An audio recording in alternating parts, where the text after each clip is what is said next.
Hey everyone, I'm Michael Majors. And I'm Ross Merriam. And you're watching the Versus series on StarCityGames.com.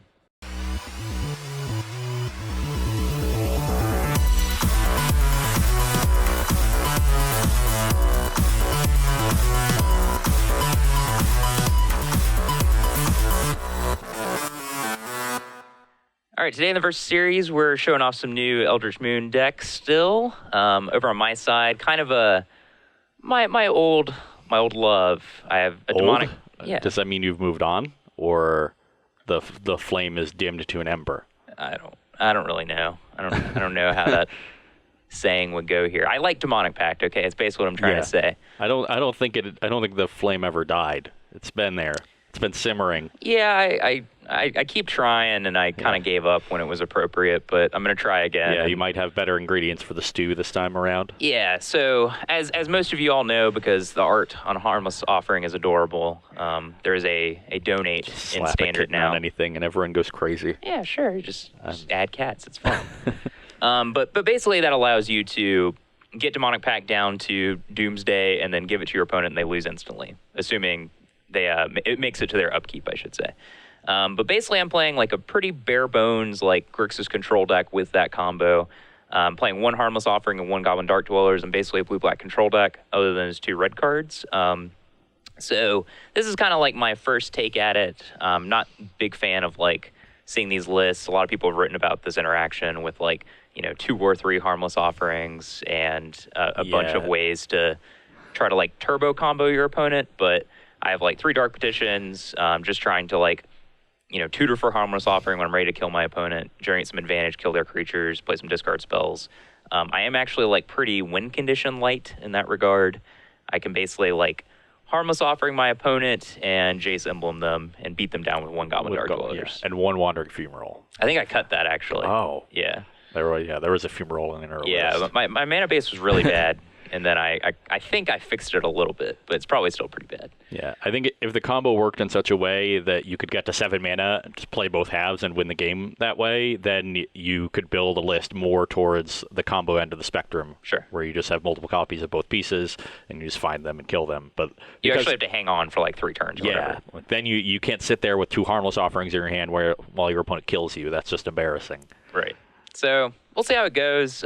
Still probably like kind of a niche deck, but it's something I really want to try out, so here we are. Yeah, and on my side, there is a blue-black zombie deck. I wrote about a couple different ways to take zombies in my article earlier this week. This is the more aggressive of the two, although I think that there are even more aggressive lists than this, but the Crypt Breaker and Dark Salvation both give you ways to generate advantage while still being somewhat aggressive. Mm-hmm. So this list is sort of built towards being a resilient aggressive deck. So it's not quite as fast, but it should be very good against decks that are just trying to sit there with a bunch of removal spells and play a long game, because all of your creatures can generate advantage or come back, like Relentless Dead, Prized Amalgam. Crypt Breaker can generate a ton of advantage, discarding relevant cards to the graveyard and making zombies that way. And obviously Dark Salvation and Liliana the Last Hope. So there's a ton of ways to gain these incremental pieces of card advantage while also pressuring your opponent. Yeah, I think these, a lot of people kind of assume that tribal decks are inherently aggressive, but I think taking zombies like a little bit more mid-rangey, there's a lot of ways to grind your opponent out with Relentless Dead, Prized Amalgam, Jisa and Giraffe. Yep, got 4 of those. I think all those cards are pretty powerful and should be pretty interesting, so let's get to it. Yeah. All right, I have... Triple ones. I have 2 pair, so not good enough. God, my dice game has been on point recently. I keep losing to everyone. Okay, here for game 1, and I got a couple early things to do, and yeah, definitely can't mulligan the sand. On the draw, this is a bit of a sore thumb, and we definitely need some more land, but I think this hand is pretty serviceable, so I'll keep. Sunken Hollow, pass. Go. Ooh, that's a good draw. Relentless Dead. Even though I'm still missing red mana, I have so few red cards in my deck that I'd rather just get double black.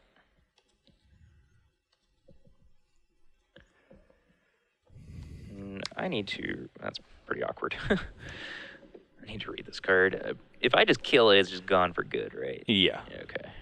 So definitely incentivized to get that thing out of here right now, I think. So I'll just go ahead and price it. Sure. Your turn. Okay. Oh, I'll play Choked Estuary, Reveal the Swamp. Play Liliana, and I think I just want to minus Liliana, start filling my graveyard to get a creature back. So mill the top 2, and this thing gets a counter for each one of my graveyards, so I can get another sort of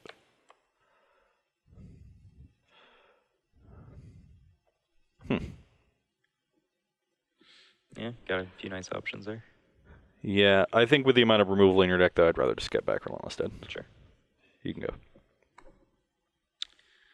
Okay. Just gonna play Smoldering Marsh and Oath. Sure. Basically, the oaths in my deck are just insurance against Jamoka's command. So if I discard this and keep this, then I'm kind of forced to just wait to cast this to use this. So I think I'll just go ahead and get rid of this since this is easier to cast. And I'll discard a land in addition. So You're 1 Goblin Dark Dwellers. Yep, your turn. How will you ever attack me? I don't think I can attack you now. Okay. So I can use my mana better by casting this one, but I actually kind of want to try to set up finding a Crypt Breaker so I can bring back Prized Amalgam. And if I play Relentless Dead, there's just no way Michael can really kill it for any sort of value. And I'll plus Liliana and pass. All right. Probably just want to cast both of these, so I'll lead on Transgress. No. What? That was the card that punished me for holding this thing. Oh, sure. All right, so a bunch of ways to kill my creatures. That's not good. Yeah. Oh, that is good. You don't have many creatures. Go. So if you're worried, then... Well, can't really play my Jace now, so... Yeah. Okay. So I can keep taking up this Liliana, or I can try to cash it in again. I think I just want to cash it in for the immediate value. So, mill 2. Ooh, another Relentless Dead. And... Sure, why not? Now, when Relentless Dead dies, I can return the Diregraph Colossus, and then that gets back the Prized Amalgam. 18. You get 18. And... play another Relentless Dead. Sure. You can go. Got him in the hard lock. Yeah. Kind of need to draw a pact or a petition. Start pulling ahead. Can't really do anything. Like, if I just play a creature, then it gets killed, and if I kill a Relentless Dead, it just comes back and generates more value. So, whatever. Your turn. Beatdowns. 14. Pass. Just gonna ride these Relentless Deads all the way. Go. It's like a zombie horse. They made a zombie horse, didn't they? Ghoulsteed? Yeah, Ghoulsteed. Yeah. Back for 4. 10. Pass.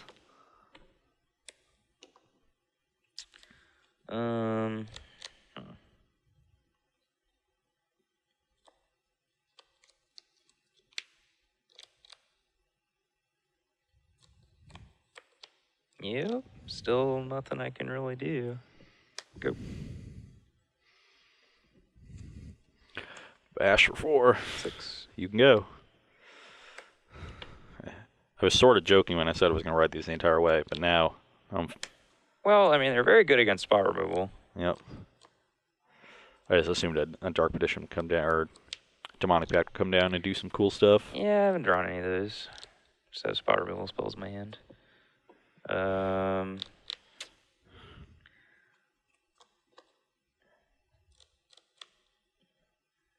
really just want to go to 2. Issue is your board just gets much better if I try to kill something, so go ahead.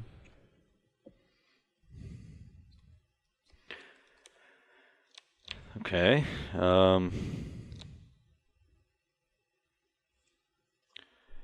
So we'll bash for 4. 2. And I can conceivably cast this Dark Salvation that Michael knows about for 2 and kill one of my own Relentless Deads, pay black to get it returned to my hand, pay 3 to return the Diagraph Colossus. That brings back the Prize of Amalgam and have 5 creatures in play. But that is very vulnerable to Languish. And I think I'd just rather leave my mana up, so I'll just cast this Wailing Ghoul. Sure. Get some more cards in my graveyard. Got a Crypt Breaker and a Diagraph Colossus. And I'll pass. I guess end step, I will grasp Relentless Dead. Okay. I will pay black to return to my hand, and I guess pay 3 to return Diagraph Colossus, which comes in with 3 counters. Sure. That's convenient. So this goes to my hand, and then the Amalgam will trigger in your end step. Unless you want to do that on my second main. Oh, is that how it works? Yeah, it comes at the beginning of the next I'll end step. post-combat then. Okay. So then end step, this will come in.